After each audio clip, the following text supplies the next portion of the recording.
سلام الله عليكم حباباتي وصحاباتي، مع اختكم طبخ البلاد. طبخ البلاد بلا زواق ولا نفاق، كما لقينا جدودنا. ما خطاكم البنه في اليدين والقلب الكبير، واسترعينك ميزانك. نتمنىكم تكونوا على خير وتكونوا يلقاكم هذا الفيديو في احسن الاحوال. اليوم ان شاء الله غنقدم لكم وصفه تقليديه ما خطات حتى دار وما خطاكم. هذا هي وقيت الفول الطري ان شاء الله. تبعوا معايا الوصفه غتولي معتمده عندكم. كنحتاجو الفول طري يكون مازال ما دارش داك الخيوط والحبه ديالو رقيقه.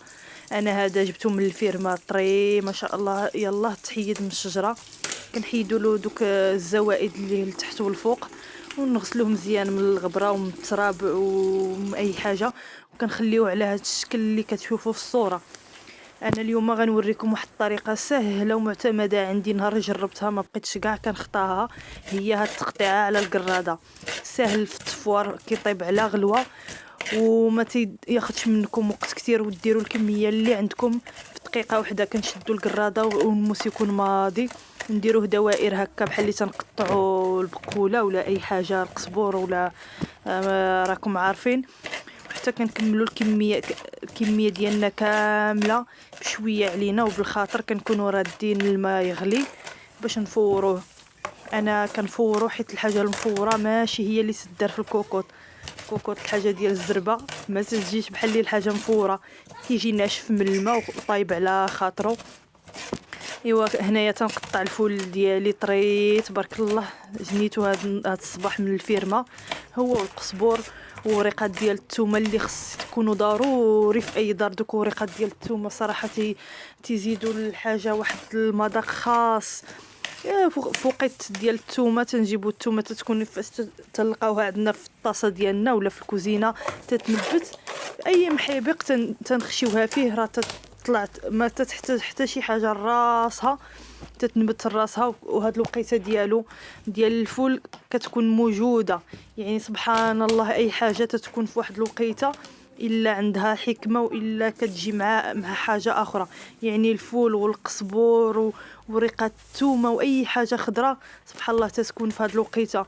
ولا يديمها النعمه يا ربي، وهاد الشتي والخير ما شاء الله اللي تبارك الله الدنيا فين ما مشيتي تتفرح العين وتفرح القلب. الحمد لله على هاد الرحمه ديال سيدي ربي اللي نزلت علينا.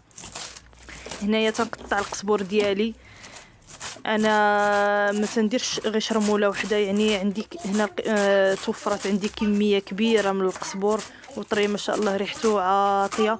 قطعته كامل تقريبا قبطه، غنحتاجها كامله على حسب. المهم هما كل ما كثرتي القزبور والثومه راه من الاحسن. كندير الفول ديالي في الكسكاس، ندير عليه شويه د المليحه باش كي ما تتفور لياش مسوس تيجي بنين، ودراس ديال الثومه، وكندير نص في الكميه ديال القزبور ونخلي النصف اخر اللي غندقها ان شاء الله مع الثومه وشويه ديال الملحه، هي اللي غنشرمل بها الفول ديالنا. وديك الثومه اللي تنديرها فوق الفول راه تتعطي مذاق خاص، يعني كل حاجه كنديرها الا في بلاصه الا تتعطي طعم خاص وحاجه خاصه. كنجيبوا المقيله ديالنا الطويجين ديالنا ديال التراب كلشي اصيلي ما شاء الله. كنديروا القزبور اللي شاط اللي قلت لكم شاط ليا، دقيته مع شي دراس ديال الثومه، وهنا زدت وريقات ديال الثومه زويته بلديه، والثومه اللي تفورات ليا مع الفول راه دايبه ما شاء الله.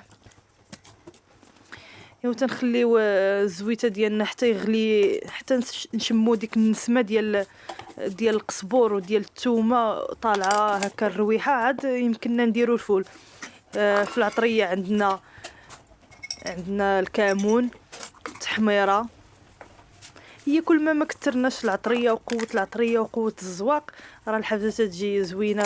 الحاجه تكون اصيليه تقليديه كما عرفنا جدودنا. الحار، التحميره، الكمون، عندنا تما قزبور مدقوق مع الثومه، والثومه معوسه اللي ديجا كانت تفورتنا مع الفول، مليحه. نحاولوا الملحه حيت ديجا دايرين الملحه مع الفول. المهم عيننا ميزاننا، كل واحد تعرف ذوقو، كل كيعرف قياس طيابو. كنخليوها حتى تغلي وداك النسمه كما قلت لكم كطلع واحد النسمه زوينه ديال التشرميله. وديك الساعه عاد وهنا زدت الحامض مصير. هو على حسب الذوق، انا الحامض المصير المساند الرسمي ديالي ديال الطياب. ايوا ودابا تنزيدوا الفول. تبارك الله، عرفتي داب على غلوه، ما خداش مني وقت كبير، حيت هذا هو الوقت ديالو. نحاولوا نختاروا الفول اللي باقي هكا طري.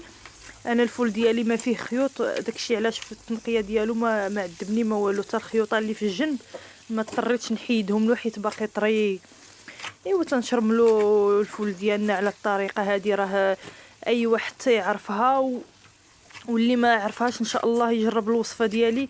كاينين بنات مقبلات على الزواج، كاين اللي ما شاء الله ما تيدخلوش للكوزينه، غير الام ديالهم تتكون قايمه بالواجب، تتحطوا واحد النهار امام واحد هكا تجربه، يقدر الزوج ديالها يجيب لها الفول ما تعرفش تشرملو.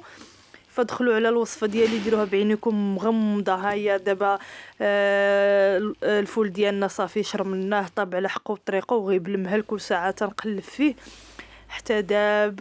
وكنزينو غير بواحد الطريف ديال الحامض مصير، شويه ديال الكمون، شويه ديال الحار. ايوا وديك التويمه بقات ليا من الفوق، شي خويط ديال الزويته بلديه.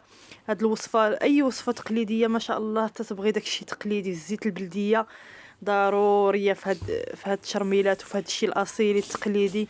وبالصحه والراحه، وجربوا الوصفه واشتراك معايا ودعم الدعم ديالي في القناه ديالي فضلا وليس امرا. ودعواتكم والدعم ديالكم